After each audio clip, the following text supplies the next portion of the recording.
Hello, friends. Last week we started talking about a new artist named Paul Klee. Can you guys say Klee? So Paul Klee is the artist that we started talking about last week. Paul Klee is a Swiss artist, which means he's from the country of Switzerland. Switzerland is in Europe, and you might have heard of some other European countries like England, Ireland, Spain, Germany, or Italy. So Switzerland is right here. It's right above the head of Italy. So I kind of call it the hat of Italy.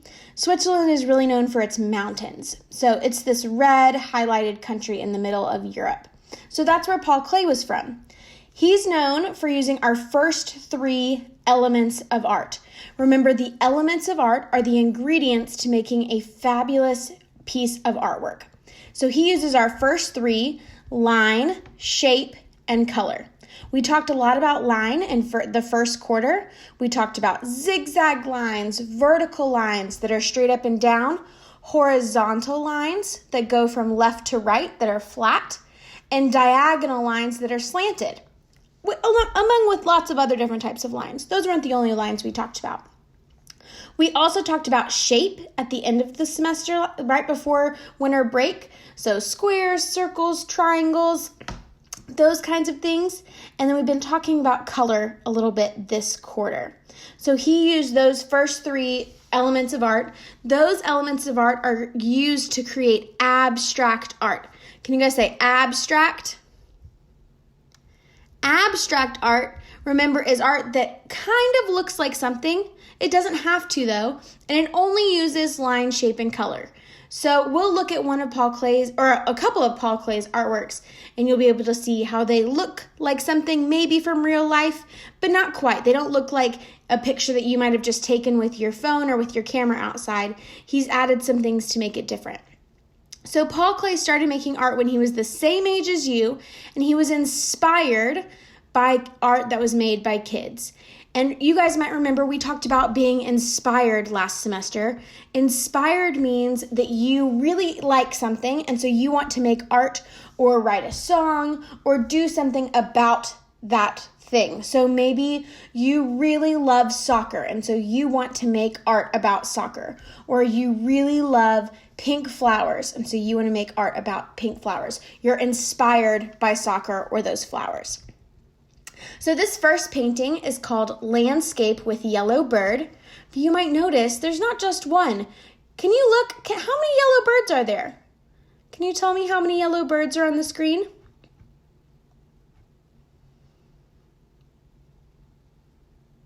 So there are 5 yellow birds on the screen. 5 yellow birds. So it's kind of silly that it says landscape with yellow bird, because there are 5 of them. If you remember, a landscape is a picture of the land, but this is an abstract picture of the land because nothing really looks like what you would see outside. You can tell those are birds because it has a tail and 2 skinny legs and a beak, but it doesn't look like a bird that you would ever see outside. There are lots of colors that are used in this picture, but there are 3 colors that he uses the most. He uses yellow, blue, and red. Can you remember what the color family is called when we use yellow, red, and blue?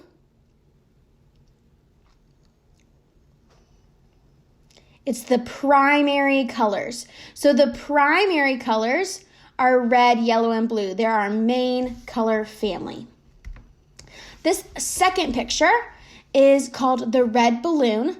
And you can see there's a big red balloon in the middle. And this is a great example of how Paul Klee uses shapes. So you might see that big circle in the middle. There are squares. There's a big yellow square and a black square. You might see rectangles like this green rectangle or this yellow rectangle over here. You might also see some triangles. There's some a red triangle and a blue triangle.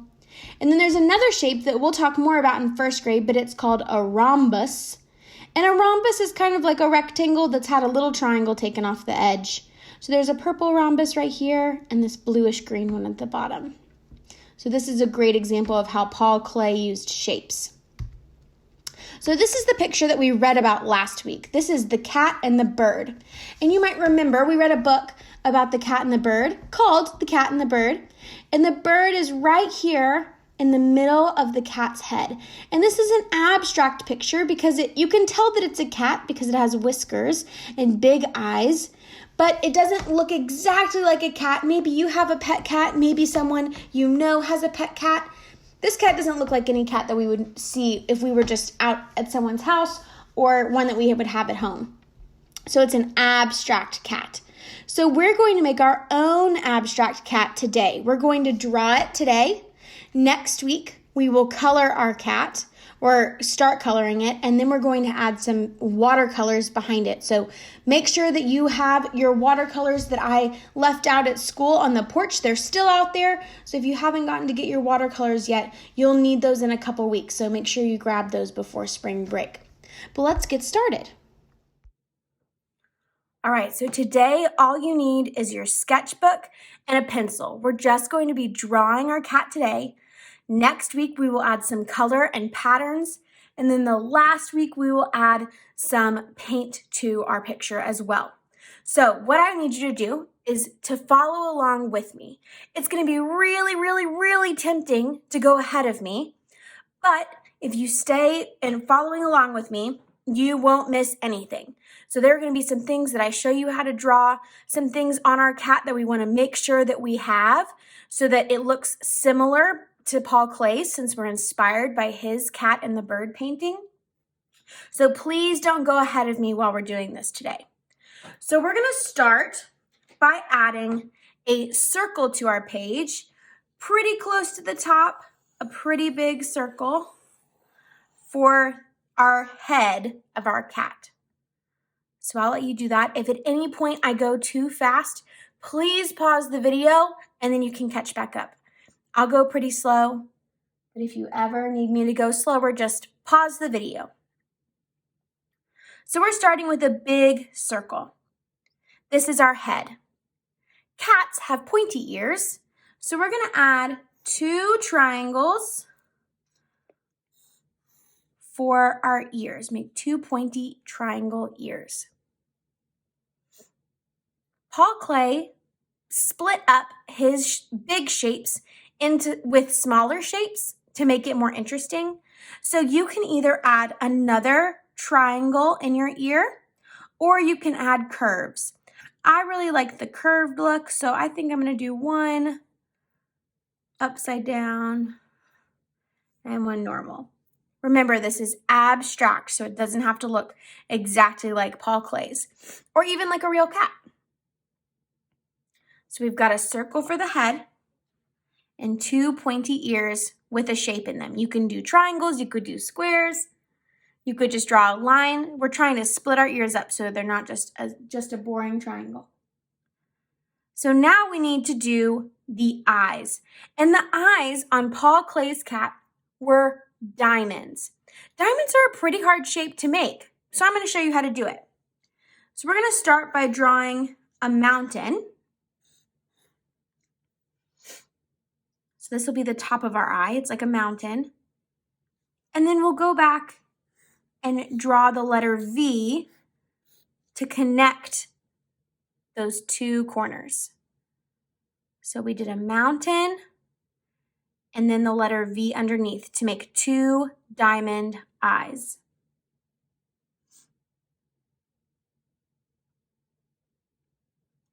Inside those eyes is a little bit of a colored part.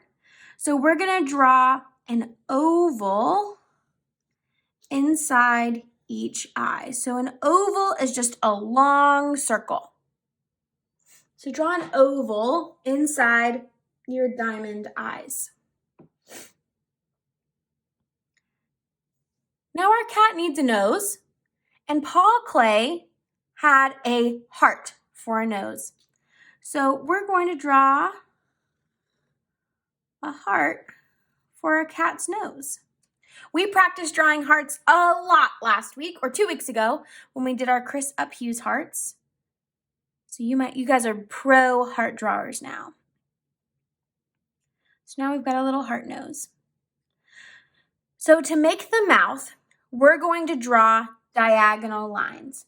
Diagonal lines are slanted. So if we were to use my pencil as an example, a straight side-to-side line is horizontal. Can you say horizontal?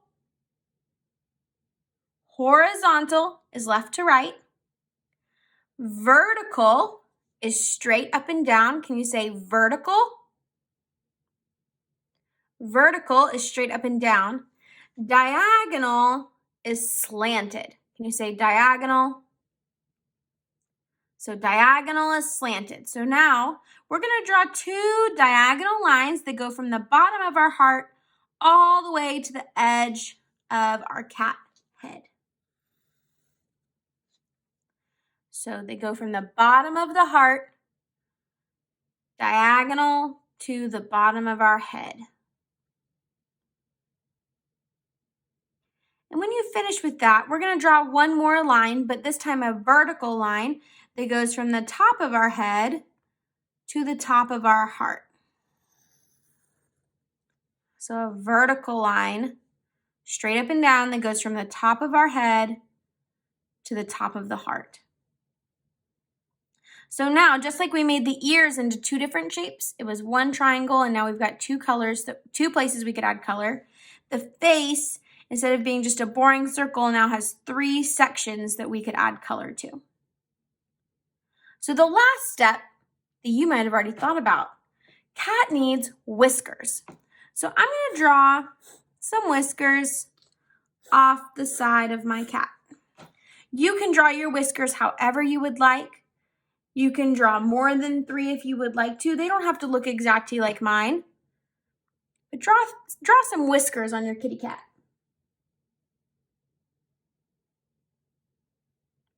So now our cat needs a body.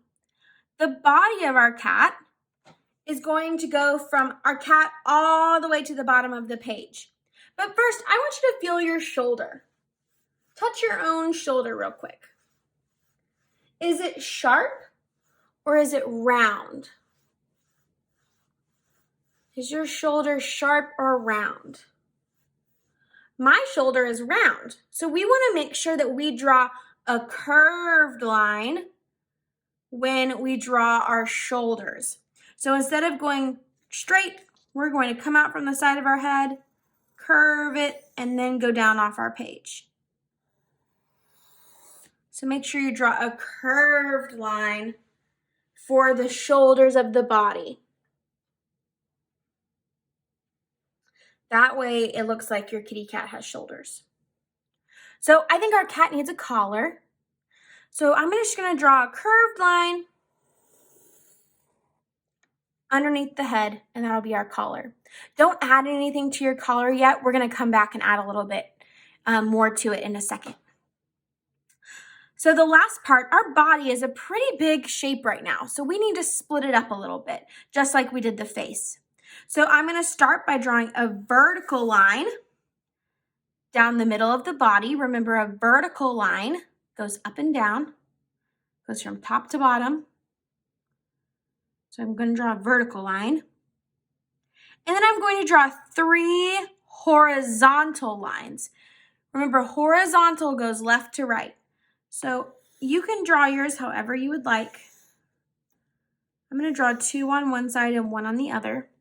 So now I have 5 sections on my body instead of just 1, which makes it a little bit more interesting and a little bit more abstract. So the last step is we need to add a pattern on our collar. Patterns, you guys know about patterns. Patterns are things that repeat. So some examples might be square, circle, square, circle, square, circle. Or blue, yellow, blue, yellow, blue, yellow. Or if you wanted to get really hard, you could do triangle, circle, star, triangle, circle, star, triangle, circle, star. So I want you to think of a pattern using shapes to decorate your collar with. So think of a pattern that uses shapes, and I want you to decorate your collar with it.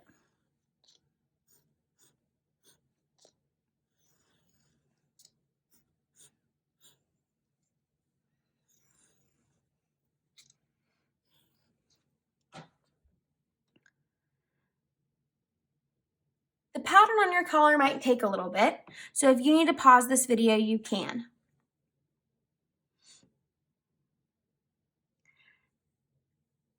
I would love it if you add any details that you would like to your cat. Don't spend too long on it. I want to talk about something first, though. So our cat is the front of our picture. That's called the foreground. Can you say foreground? Foreground. So the cat is the main part of our picture. But all the space that is not our cat, all the space behind our cat is called the background. Can you say background? Background. So all the space behind my cat is the background. We want to make sure that the background stays blank because we're going to be adding something specific in our background next week. So don't add any details behind your cat. But if you would like to add any details on top of your cat, maybe you want to add details on the face, maybe on the body, maybe you think your cat needs a name tag, maybe you want to add more whiskers. Any little details that you would like to add, you can do that. Just remember, add the details on your cat, not behind your cat. We want to leave the space behind our cat, the background, nice and white for us to add things to next week. Next week, make sure you have your crayons. But I guess actually next week is spring break. How silly of me. Next week is spring break, so the week after spring break, make sure that you have your crayons with you. And then we'll use watercolors 2 weeks after spring break. So keep that in mind. I cannot wait to see your cats. Make sure you turn in a drawing of your cat to me this week if you can. And then we'll keep going with it in a little bit. So I hope you're inspired by Paul Klee and his cats, and I will talk to you soon. Adios, friends.